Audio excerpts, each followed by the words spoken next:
All right, there you heard the closing bell on this Tuesday, July 21st, 2009, in case you had forgotten. Take a look at the action here as the market settles down. The S&P 500 gaining about 1/3 at the end of the day, and it had been down in the red for most of the day since before noon, actually, just popping up at the end there. 954.5, the level on the S&P. Take a look at the Dow. It had been in the green for most of the afternoon and pushing up to a gain of almost 70 points at the close. 89.16 is your level there if you round up just a smidgen. Take a look at the NASDAQ. Finally, also had been down for most of the day, gaining about 1/3 though at the close. 19.16 at the end, so a little bit of a turnaround there after the closing bell.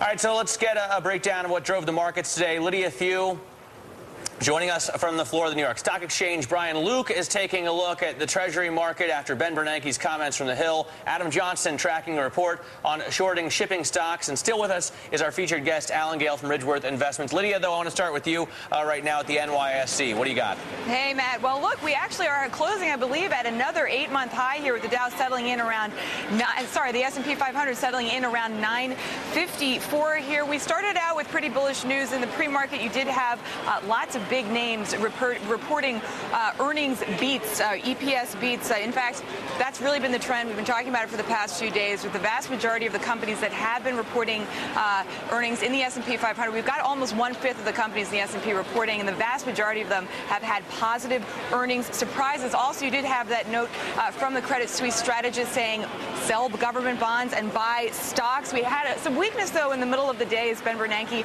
was talking this afternoon. Although, look, we closed pretty strong here, very close to the highs of the session. A little bit of a split market, though, I must say, with healthcare and materials adding the most to the S&P. Financials and discretionary definitely weighing the most on the S&P. In particular, CIT Group, again, seeing weakness there on concerns about a possible bankruptcy.